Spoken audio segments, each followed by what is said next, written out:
అందరికీ నమస్కారం. ఒక 7-8 సంవత్సరాల తర్వాత నాకు కిక్కినిచ్చిన సినిమా ఈ లిటిల్ హార్ట్స్. భగవంతుడు సాక్షిగా చెప్తున్నాను, లిటిల్ హార్ట్స్ సినిమా ముందు ఈ అబ్బాయి పోస్టర్ కూడా నేను ఎప్పుడు చూడలేదు.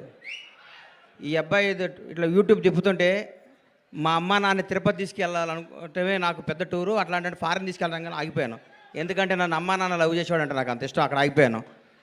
సినిమా ఇండస్ట్రీ కష్టాలు, కన్నీళ్ళు, బాధలు అన్నీ ప్రిపేర్ అయ్యి రావాలి.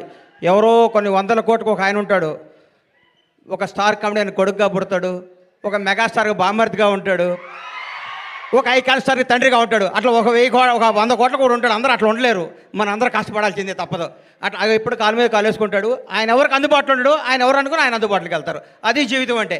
అంత మహర్జాత్ కూడా నా జీవితంలో నేను చూడలేదు, ఇక చూడను కూడా. అంత అట్లా ఆయన జీవితాన్ని అంత అద్భుతంగా ప్లాన్ చేసుకుని అల్లు అరవింద్ గారు ఇక్కడ రావటం, విజయ్ దేవరకొండ. విజయ్ గురించి ఒక మాట చెప్పాలి.